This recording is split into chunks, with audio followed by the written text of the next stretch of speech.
Halo semuanya, kali ini kita bertemu lagi dalam pembelajaran kimia mengenai metode ilmiah materi kelas 10 SMA. Kami dari kelompok 1 yang terdiri atas saya, Kezia Tripanda Pasaribu selaku ketua, Roslina Simanulang, Grace Pipahutar, Megawati Nainggolan, Angelin Gracia, dan Christian Ezra Siahaan. Apakah yang dimaksud dengan metode ilmiah? Metode ilmiah merupakan suatu prosedur atau cara pemecahan masalah dengan menggunakan langkah-langkah yang telah tersusun secara sistematis. Langkah-langkah tersebut dilaksanakan melalui konsep dasar berpikir ilmiah, yaitu analitis, logis, objektif, konseptual, dan empiris.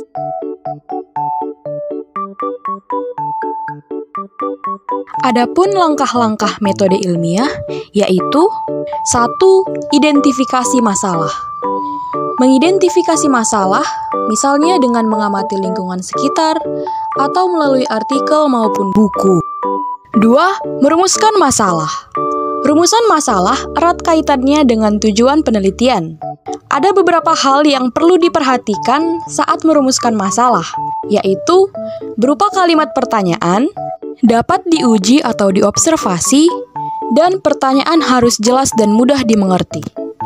3. Mengkaji literatur atau menyusun teori dasar. Mengkaji berbagai literatur seperti membaca buku, menganalisis penelitian terdahulu, atau membaca artikel atau jurnal ilmiah.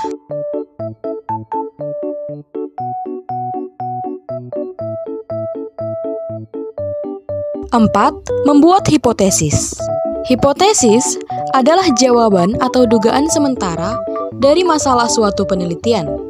Jenis hipotesis. 1. Hipotesis nol atau HO menyatakan perbedaan yang sama dengan nol atau tidak adanya hubungan atau yang ingin dipatahkan atau ditolak.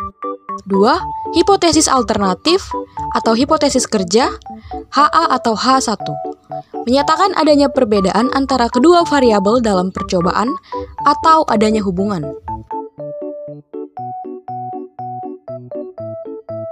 5. Menentukan variabel penelitian. Variabel penelitian merupakan faktor yang menentukan validitas atau kebenaran hasil penelitian yang dilakukan. Ada 3 jenis variabel, yaitu 1. Variabel terikat adalah variabel yang bisa dipengaruhi oleh variabel lainnya atau yang dipengaruhi. 2. Variabel bebas adalah variabel yang bisa dipengaruhi oleh variabel yang lainnya atau yang memengaruhi. 3. Variabel kontrol adalah variabel yang dikendalikan dengan tujuan pengaruh variabel bebas pada variabel terikat tidak diganggu oleh faktor-faktor lain yang tidak diteliti.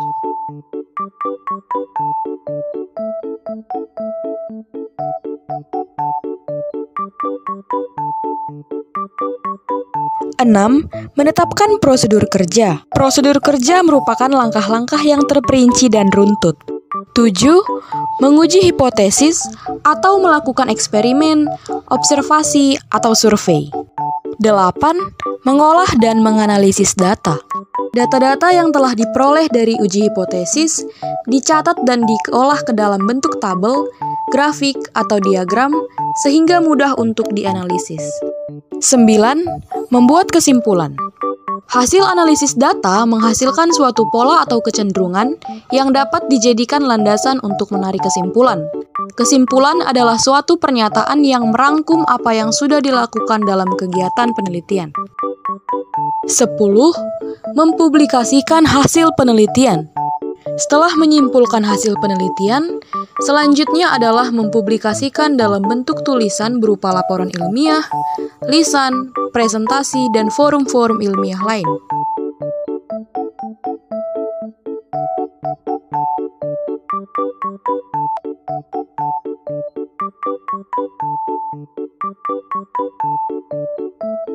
Contoh penerapan metode ilmiah dengan topik hubungan antara pola asuh orang tua dengan kenakalan remaja di SMA RK Deli Murni-Diski.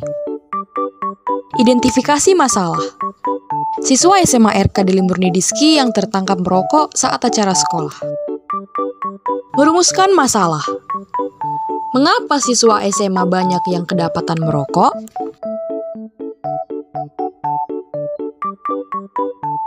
Selanjutnya, membuat hipotesis. Pengaruh lingkungan pertemanan dengan pola asuh orang tua. Hipotesis nolnya, tidak adanya pengaruh pertemanan dan pola asuh orang tua terhadap kenakalan remaja.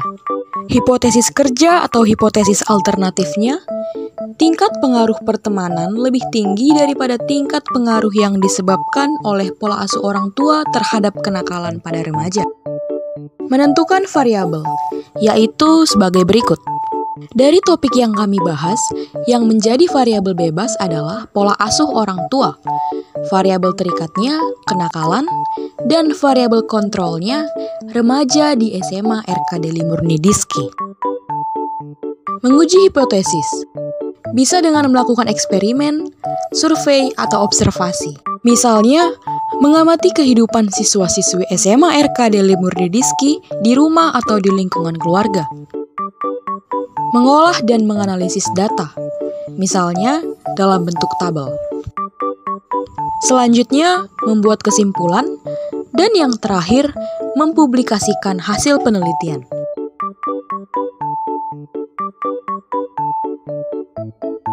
Tujuan metode ilmiah. 1. Meningkatkan kemampuan berpikir. Metode ilmiah mengandung pemikiran dan kreativitas sehingga prosedurnya berjalan dengan baik. 2. Belajar berpikir sistematis. Belajar berpikir sistematis dengan merumuskan masalah dan diakhiri dengan kesimpulan. 3. Komunikasi ide. Metode ini menjadi solusi mengemukakan ide karena metode ilmiah dirangkai berdasarkan ide yang ingin dicapai dan jawaban dari ide itu sendiri. 4. Eksplorasi ilmu. Tujuan penelitian dengan metode ini adalah untuk menemukan sesuatu yang baru. Dan yang terakhir, pengembangan karakter. Tujuan utamanya adalah untuk mengedepankan integritas dengan menyajikan data yang sesuai dengan proses. Demikian yang bisa kami sampaikan. Maaf jika ada salah kata maupun teknis. Semoga bermanfaat. Terima kasih.